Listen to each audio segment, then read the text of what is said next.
Hey, Hello, hello, everyone. I'll say, I see folks coming in. I see them coming in. Welcome, welcome, guys. Let me go.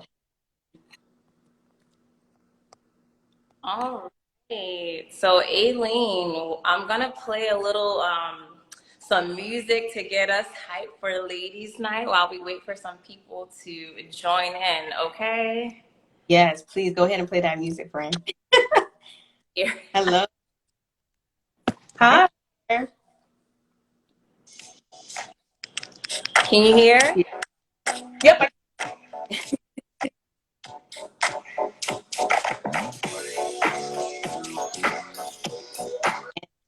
coming in. Oh, I love it.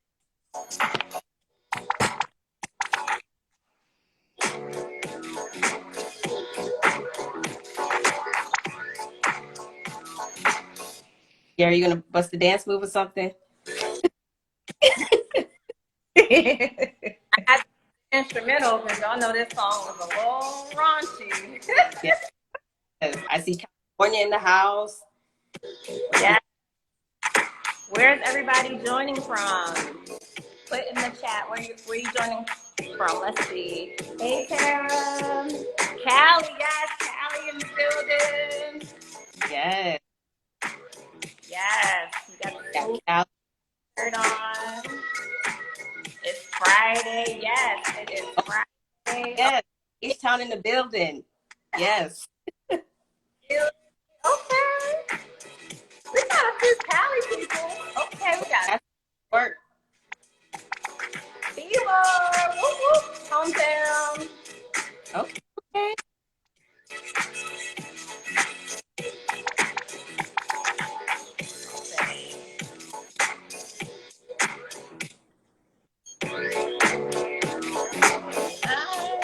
Yes, we got Madam President Celeste, Dr. Is in the Celeste. building.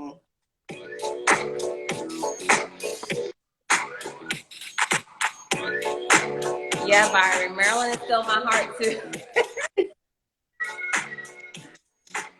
Yes. Let's see who else we got on here. It looks like it's mainly just Cali, Texas, and Maryland on here tonight. Yes, I saw New York as well. New York is in the house too. So, Yeah. South So New Tina, I'm in Sacramento, Aline's in Houston, and Jerica's in Maryland. Yeah. All right. I don't see anything else in the chat.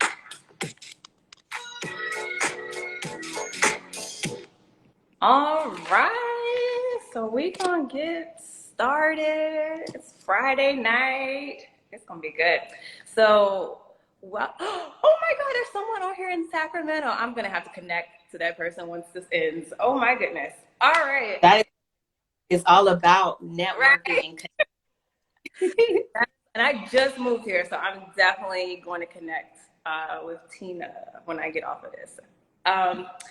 Perfect. So we're going to go ahead and get started. Welcome, everyone, to Ladies' Night Thriving as a Black woman in School Psychology. So I'm your host tonight, Dr. Tiara Bland, and I'm the Chief of Staff for the BSPN.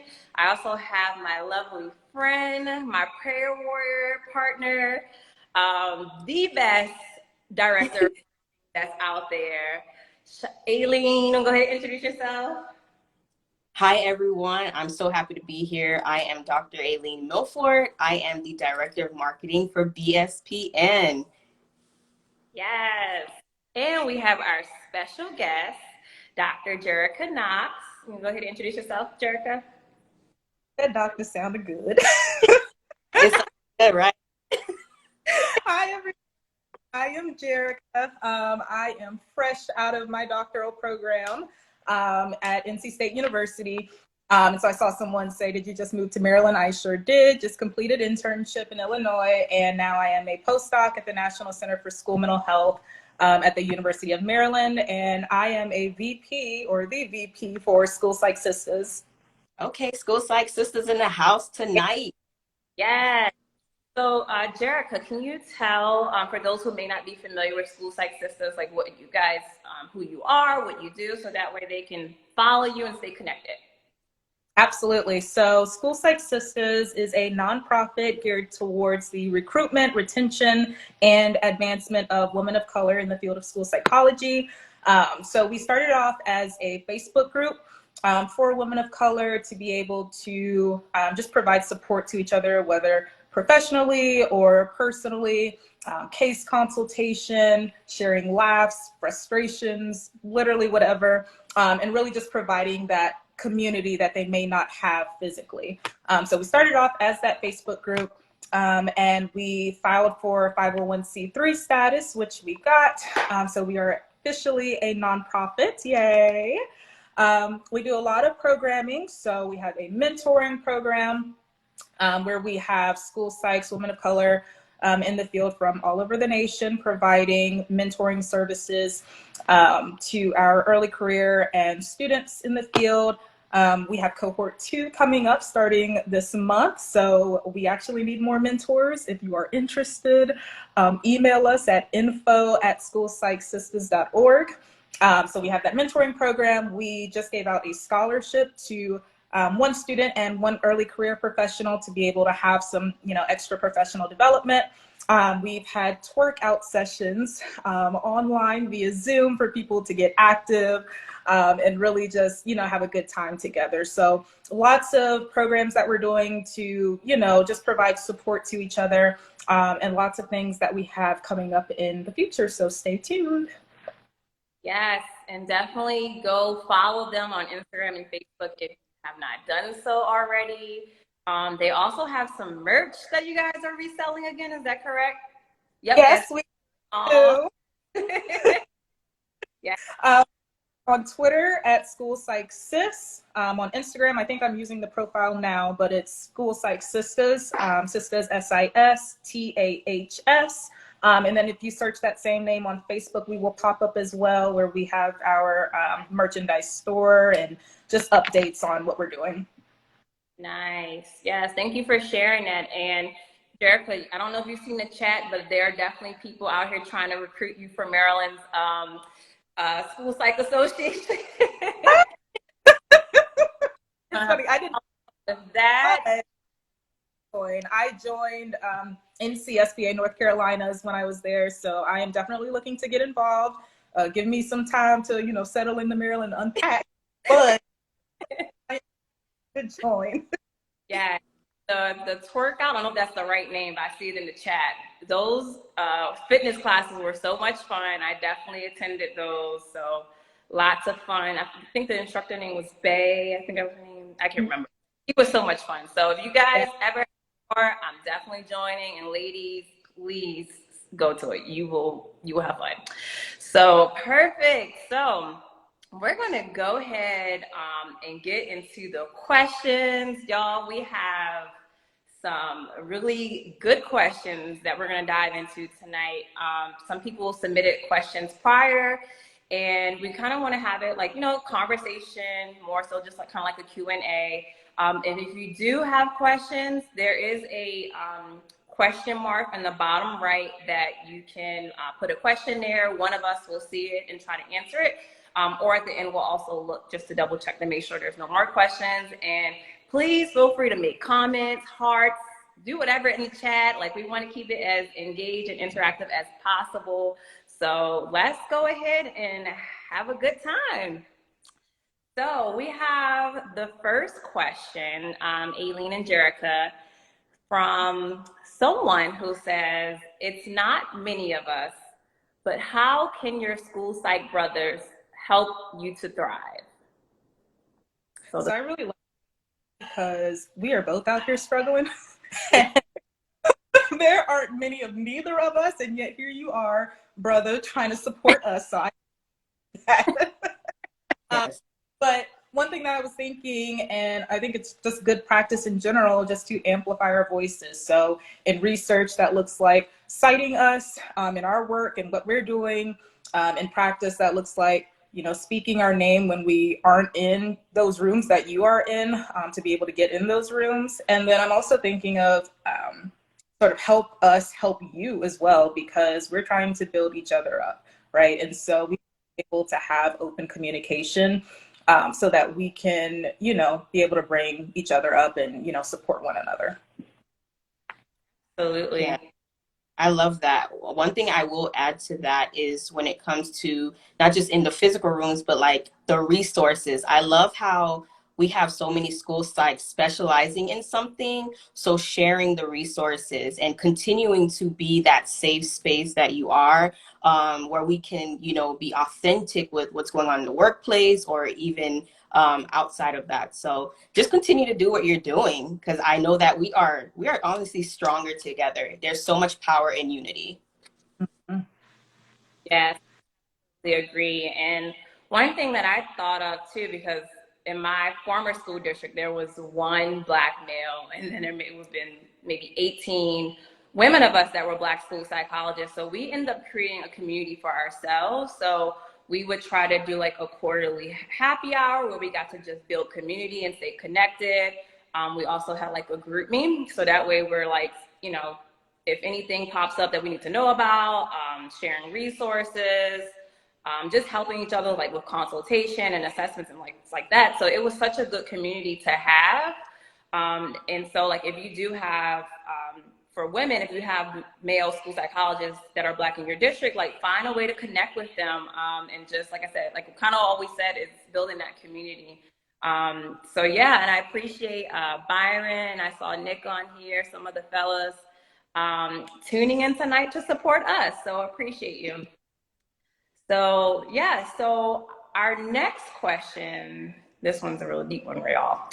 So how do you handle microaggressions or prejudice that is specifically towards Black women in the workplace?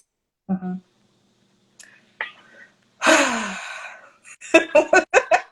I take that. Well, so I do a lot of prevention work, my own internal prevention work. So before anything even happens, I'm telling myself that I am wonderful and I am great, and I provide myself evidence of that. So a lot of times when I'm working with clients, if they have these negative cognitions or negative misconceptions of themselves, I ask, well, what evidence do you have of that? And I'm basically doing that to myself in reverse. So telling myself that I am great, providing evidence of that, like, yeah, you got really good feedback on this. Yeah, you didn't even think you did a good job on that, but you got a good grade, whatever evidence I have, so that I'm building myself up so that when there are microaggressions, they don't affect me as much as they would if I didn't tell myself I was great. And then in doing that, really, I'm able to kind of turn it back on them with my thinking, as in, wow, they really don't understand what they just said. Or, wow, like you're really an XYZ professional and you're still saying things like that. So it's really pushing it back on them versus thinking anything, bad about myself. And the other thing with that, so just thinking about how to respond. So if I'm tired and I'm at max capacity, it is what it is. I'm just going to go about my day. If there are certain times where I feel like I may address it, depending on the person. So a good example of that, I went to NAS with a peer. We stayed in an Airbnb, and they were just talking so negatively about the Airbnb. It looks really nasty and blah, blah, blah. Meanwhile, I'm thinking this is something that I probably lived in the past. This is like my aunties and uncles used to stay in it. And so with that respect, I was thinking, this is my peer, a school psychologist, and she's going to be around a lot of, marginalized youth. And so I felt the need to tell her. But regardless of the situation, it really just depends on your capacity and what you're wanting to do. So you can choose to respond, or you can choose not to. You can choose to be a social justice warrior or not, and that's fine. It really just depends on, what you want to do. And I want to say that because sometimes we have a lot of pressure to teach and correct because we feel like it's our responsibility. But it's okay to not, say anything and just go about your day. Yeah, I like that response, Jerica. I would like to add too is having that community, right? Community that you can lean on, because sometimes your community will not be a part of your workplace or even the school that you're at, right? Especially if you're at a PWI. For me, for example, I had to learn prior to getting into the workplace or getting into internship, because I felt like it prepared me, because the reality of this, we're going to experience misogyny or misogynoir, right, into and microaggression in the workplace. And it's understanding that this is our reality, that having to show up, you know, feeling like you have to know 3 times as much as your white counterparts or your peers, right? Or always having to feel like you have to do your best to be accepted in these spaces. And just understanding like there will be parents who, for example, for me, didn't even want me in the room to share the results because they didn't know I was a Black woman because of my name and they saw me in person for the first time. You're going to have people who won't even want to shake your hand, right? But it goes back to what Jerica said, is that having the ability to know that you are prepped for this environment, you are equipped for it, you are called to this space, you know what you know, right? And again, like we see in the comments, preserve your peace, right? You don't have to fight every battle. You don't have to go in front of the battlefield every time to prove a point, but again, know your capacity. Mm-hmm. Yeah, that's good. So my approach is a little bit opposite. I'm a call out. I'm sorry, because I'm thinking of one particular coworker where I had to say something at some point. So I went. We met one on one, spoke professional in a calm manner, because it got to a point where he would say stuff and I'm the only Black person in the room and I'm like, this is directly towards me and I don't like it. And so I had a conversation with this coworker and he listened, thankfully. But did that change his behavior? No. But for me, it felt good that I spoke up for myself, because I'm just like, we're not going to tolerate this. We're not going to do this. We're not. So I felt better about approaching him. But I know that could be a lot for someone to just, approach a coworker and discuss what was said and how that made you feel. I've seen, to the extent, this is not my story, but I've personally seen this with close friends where they have had to report to a supervisor or a principal, or even file a grievance with, your teachers union representative at your school for it to get resolved, to have a better workspace, because no one has to go into their school or their workplace and feel like, oh, I got to deal with this coworker again who always has these microaggressions to say, whether he realizes it or not. So that's kind of me. That's my approach of how I would do it. And I was trying to see if anybody else in the chat, what others were saying, but I feel like a lot of people were on your same wave, Jerica, protecting the peace.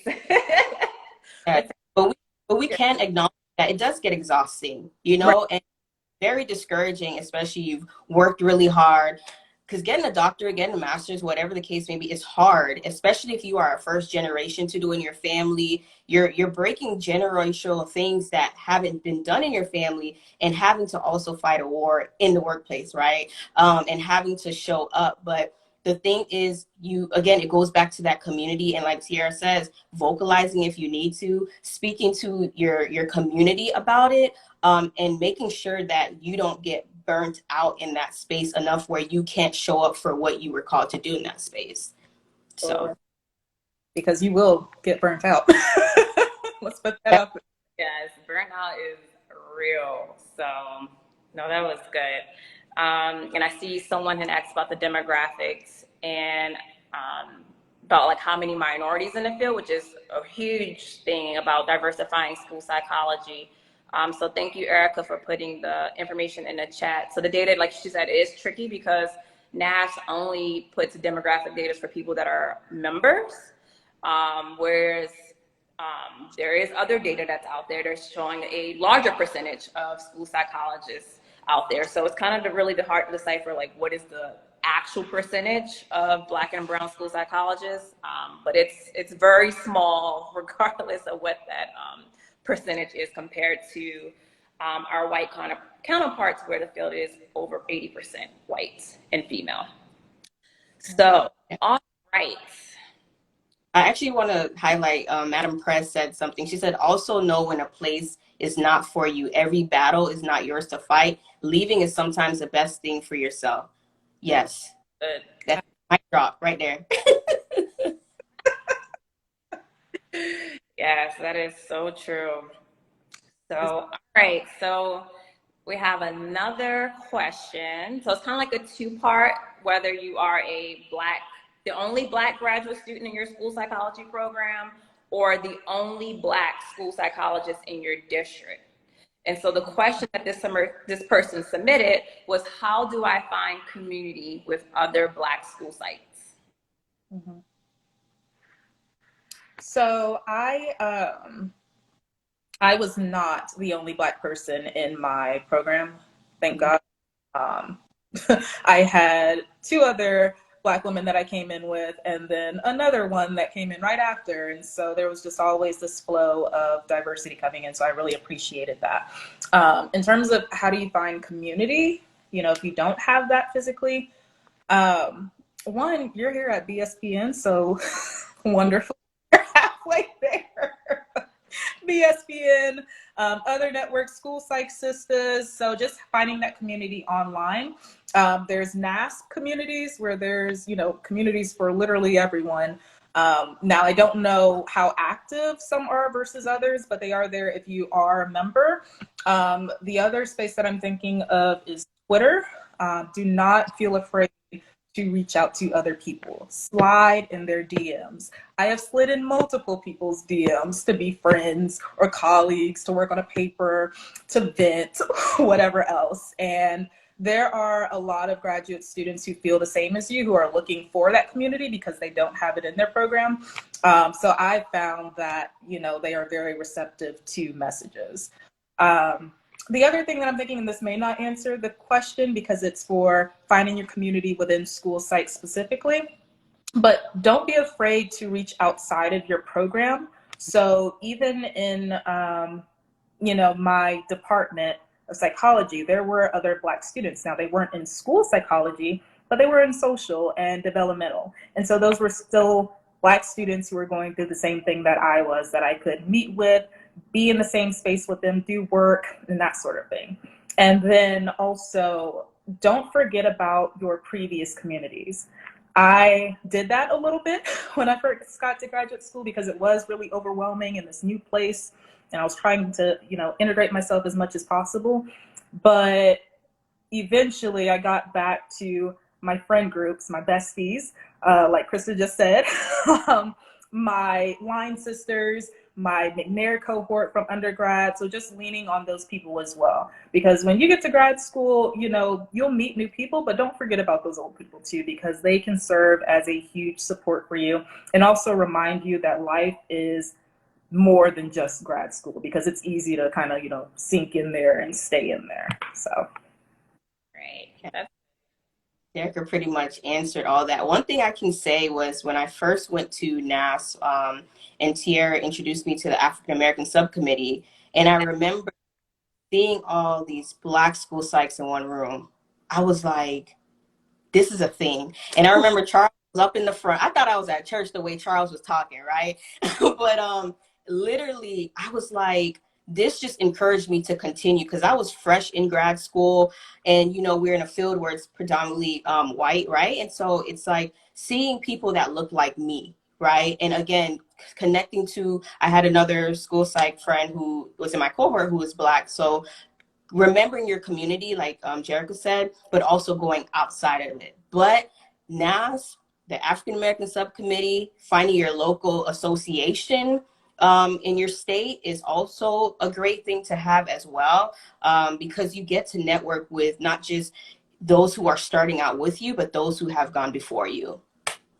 Yeah, that's so true. You did my shameless plug, Aline, because I was gonna say, like, if you haven't been to an African American subcommittee at NAS, you need to come. There in December, not December, in Denver. And yeah, like I just stumbled across it when we were in Chicago. I think that was 2018. And I met Charles. I know Charles is on here. And that literally just opened up a door of so many opportunities. Like I've met so many Black school psychologists, and I still stay in touch with many of these people to this day. But even just that with networking, you know, getting involved, like you said, in the state or local associations, like there's social justice committees, there's diversity committees, and there's likely to be Black people on those committees. So definitely check those out. And social media, like we're in a day and age where there's so many different groups. Like I know we mentioned Twitter earlier, and Instagram, but even on Facebook, one thing is Black School Psychologists, which is a really group as well, where they're posting about, you know, jobs, internships, just really great articles to read. So definitely, you know, encourage you all to check those things out. And it's a lot going on in the chat. What are y'all lit right now? I can't concentrate. I'm like, what's going on? I started talking about Delta Sigma Theta sorority and corporate. I'm like, what is going on? Shout out to the Greeks, aka I don't know if there's any sorors on here. I see Byron on here. Shout out to the Alphas. All right, we at the right now. Well, Christy said, I know that's the right Black community. Yes, like it's always a good time, right? Okay, I see we got an SG row. Okay, we're getting sidetracked real quick, y'all. Felt like I'm doing roll call at an HBCU right now. So, all right, y'all. So we're gonna go ahead and get into the next question. This one's a good question. So, what does thriving look like for you? This is a good question. I know. I simmered on this one for a little bit. Yeah.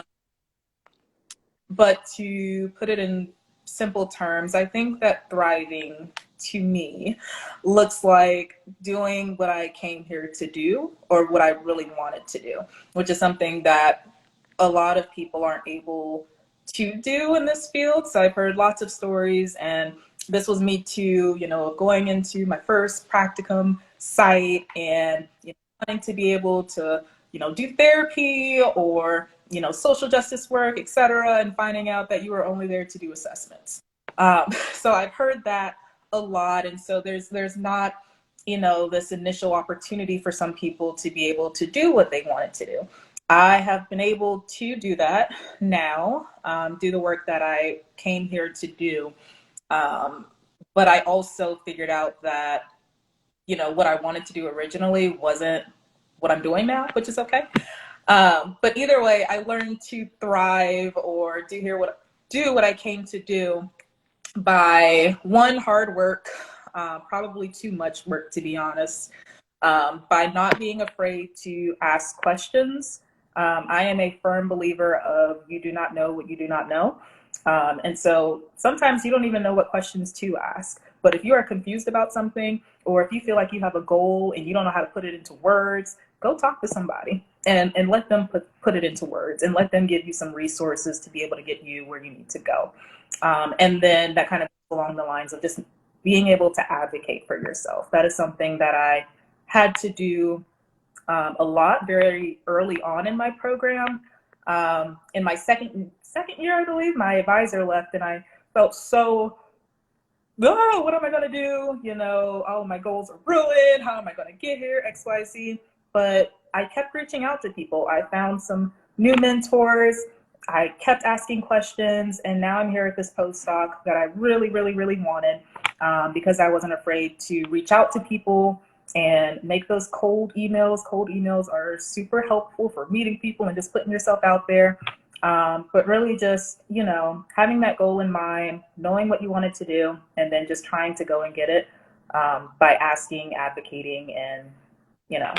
And then there's this other part where it's doing what you came to do without overworking yourself. And again, this is the part where I'm not so great at because I have overworked myself.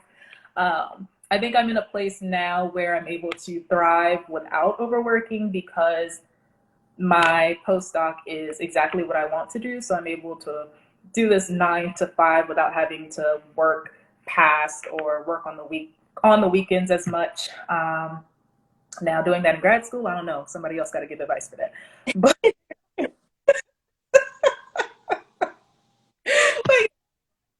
is just, you know, doing what you came to do, you know, having that goal in mind and trying to pursue it. So Nice, nice. Good.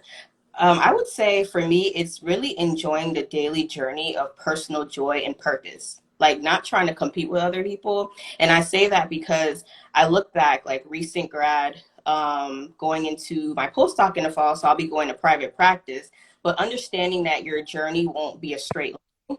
There's going to be a lot of, when I look back, I was rejected to almost every grad program, right? And so having to redirect everything, right? And it's really understanding, even as far as a couple months back with finding a postdoc and really interviewing and everything. I remember reaching out to Charles actually, and I'm telling you, Charles is the GOAT, y'all. Like, I reached out to him and I was like panicking, and all he said was, you are going to end up where you need to be.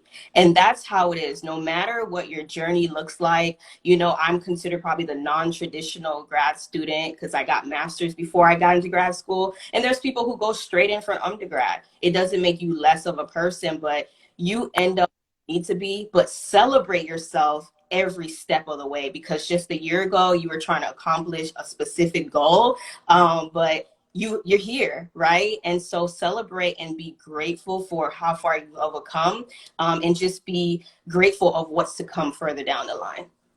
absolutely. That reminds me, the only person you're in competition with is yourself. So I had to live by that in grad school because I saw all of these other people doing really cool and great things, and they're winning this stuff and doing this, and I felt like I was behind. But when I started looking at myself as my own competition, I was in first place. I was in first place. You know, Good.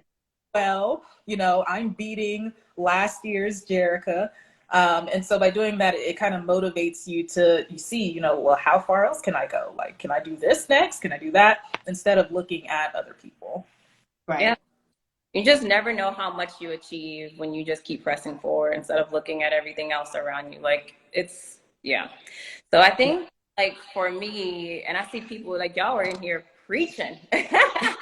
But like one thing thriving looks like for me is just mainly taking care of myself.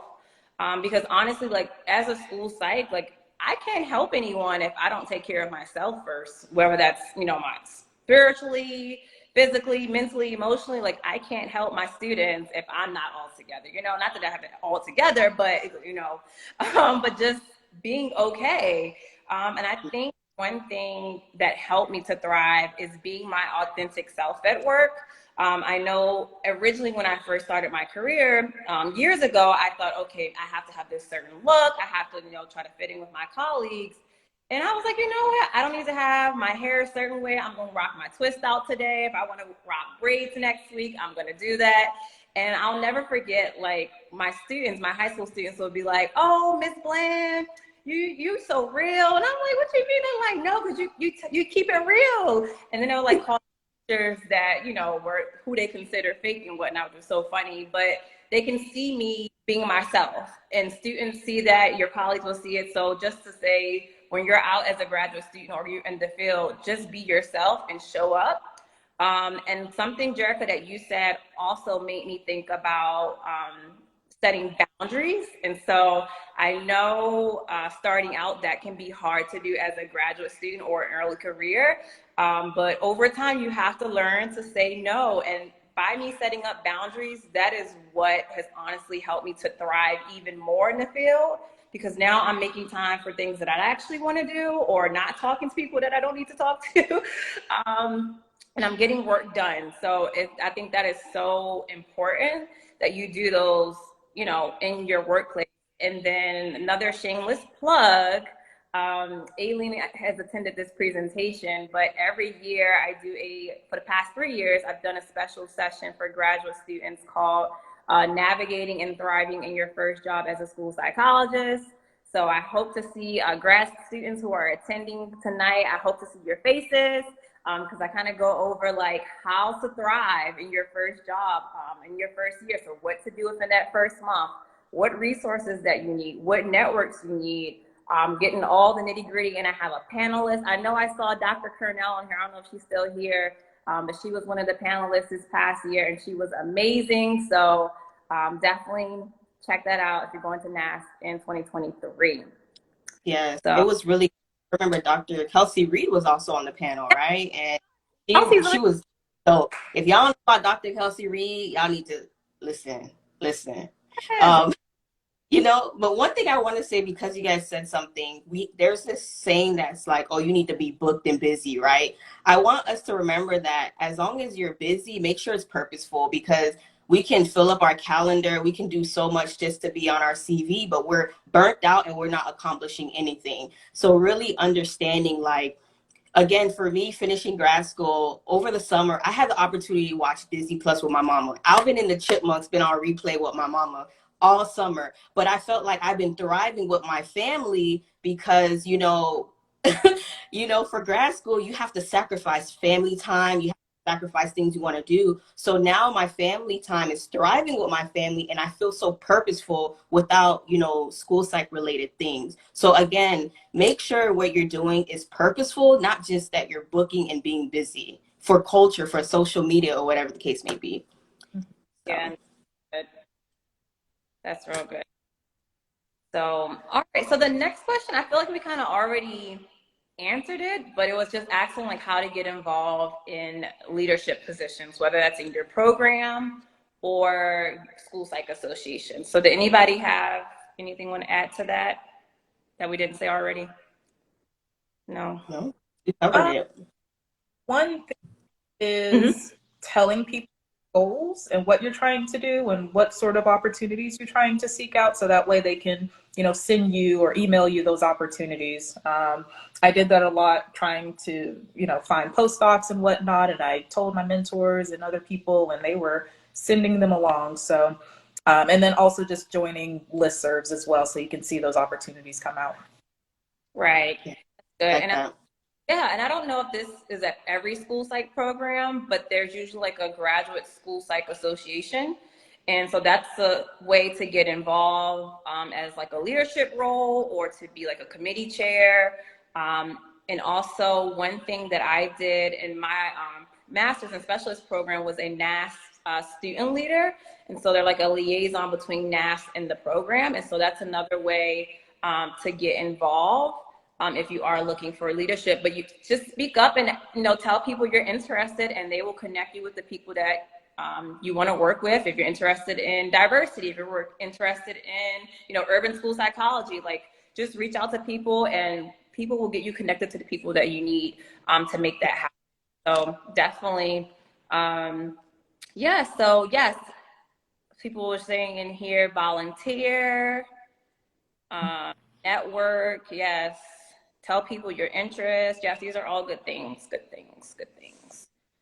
All right, so for the last question on here, someone said, very curious, what are some frustrating things about being a Black woman in school psychology? So, take another side. No. So,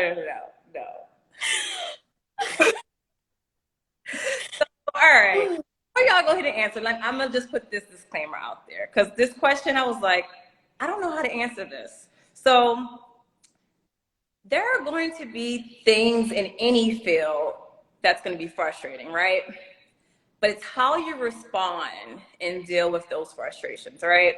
So that's kind of like what I instantly thought about, like, I don't want to focus so much on like the negative of being a Black woman in school psych, because I mean, it is going to be frustrating times regardless whether you are in a school psychologist, a teacher, a doctor, attorney, wherever you are, like it's going to happen. So I don't want to discourage anyone who's tuning in to not pursue school psychology, because that's the reality. There's going to be frustrations everywhere. And then I'll come back to my other responses. But yeah, so Aline or Jerica, you guys want to maybe, if you have anything that you can think of for this one?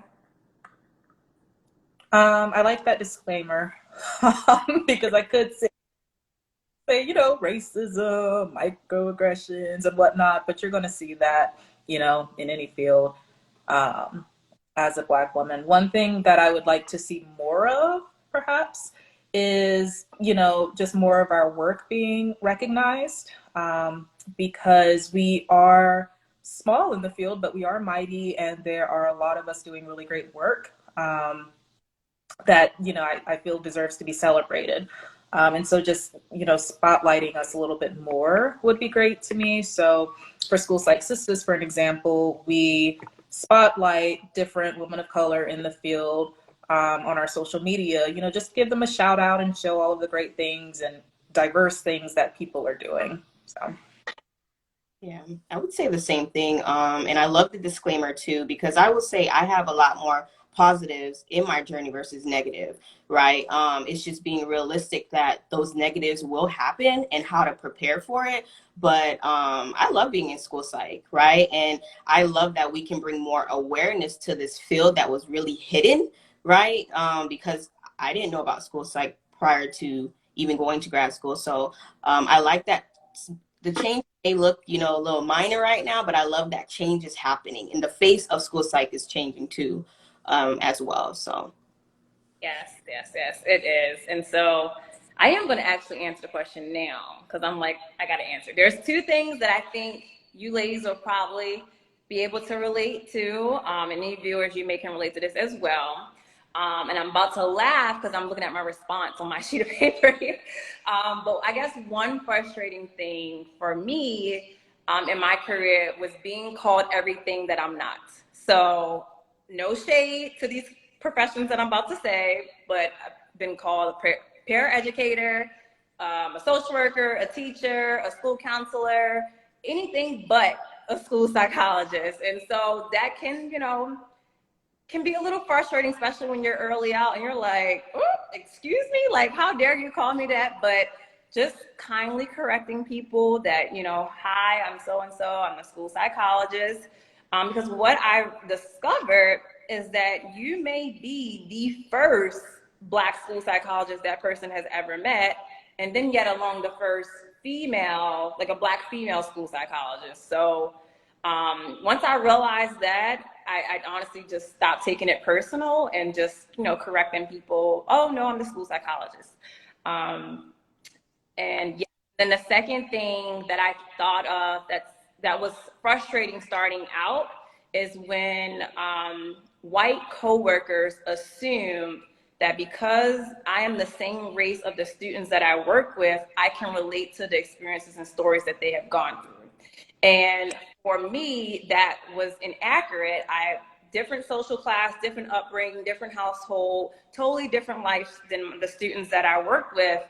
And, I had in those moments, I'm like, why do they keep thinking that just because I'm Black, like I live like this or did those things? And it was just like, no. So even for me in those moments of hearing coworkers speak such things, I also have to check my own privilege in that situation, because I realize that I do have that, even though we're the same race as my students, I do have some privilege in that. And I think it's important to know about intersectionality. So whether that's gender, race, social class, there's so many things to think about that impact us as Black school psychologists. So that was just the second thing that came to mind for that question.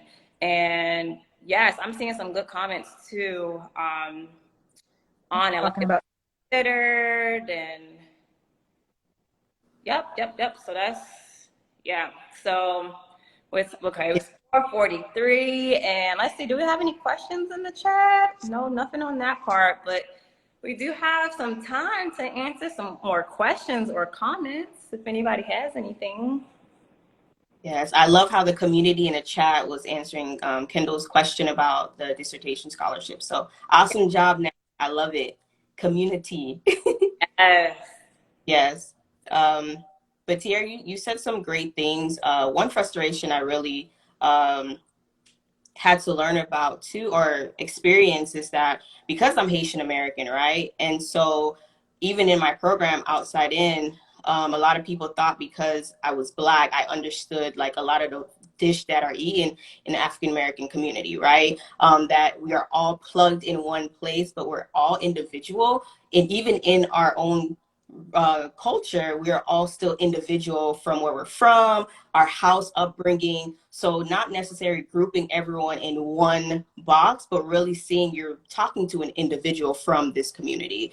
I had a parent also asked me to share how many degrees I had, right, before I could sit at the table, you know? So things of that nature. You'll have people asking questions that are like off the wall, like you did not expect, but it's how you respond to it, right? So I like how you mentioned that, Tiara. Yeah, because people will try you out here being a Black. If you're trying you out, You have to somebody I heard before a polite clapback, like, because yeah. And then someone actually have one more question, and then we'll go ahead and just end with some encouraging words. So someone wants to know how they can gain mentorship in the field. That is a good question. So, you could join School Psych Sistahs because yes. starting this month, actually. So if you're interested, again, go to, or you can email info@schoolpsychsistahs.org or follow us on our social media. And then I believe NASP has, their own mentoring. And then I'm just going to go back to Twitter again. Feel free to DM whomever because Twitter is live. Twitter is live. Send them a DM or email them if you're interested. Yes. Yep. So those are some great opportunities to find mentorship. I'm laughing at these comments. Y'all are so funny. So how often? So this was our first ladies' night. I'm so glad you guys have enjoyed this. Aline, we may have to do another ladies' night at a later date because we're getting. But we do lives every month on different topics here on IG through BSPN. So again, next month will be something different. But yeah, maybe we have to revisit this ladies' night again. Yeah. Oh, and I think a good comment that Erica made too about the mentoring through NAS because you may not get someone of the same background. So that is a that is a possibility that can happen. Yes, for coming for ladies' night. Just a few other, I guess, things to just look out for. So like Aline said, we do have monthly IG Lives. The next one is going to be new school year. Who this? We get you guys excited for returning back to school. So be on the lookout for flyers about that. We do have some exciting news to share soon. So make sure, I know I keep feel like I'm saying it every week, like we got some exciting news coming, but we really do, like y'all have no idea. So make sure you're subscribed to our website. Make sure you're following the Black SPs on Facebook, Twitter, Instagram, if you haven't already.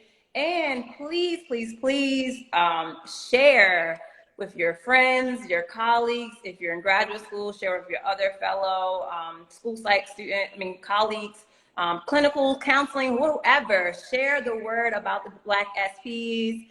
And also, we just had a post about donations because we wanted to sponsor a professional development for school psychologists. So all of that information is on our website at www.bspninc.com. And yeah, so I think that's kind of like all of the other updates that I had. And I'm trying to see, I don't think there's any more in here. I'm so happy we had this. Everyone, we got to give the web School Psych Sistahs just one more time for everyone for mentoring and just to follow you guys. Absolutely. So we are at info@schoolpsychsistahs.org for our email, at schoolpsychsis on Twitter, at schoolpsychsistahs on Instagram. Sistahs is SISTAHS. And you can also visit us on Facebook for the Facebook group. Just search School Psych Sistahs and we are there as well. Perfect. So yes. Thank you so much, Jerica, for being on our live tonight. It was a pleasure having you. And Aline, we talk like almost every day. I see it. And thank you for everyone for tuning in tonight, and hope everyone has a great weekend. Yes. Bye, everyone. Thank you.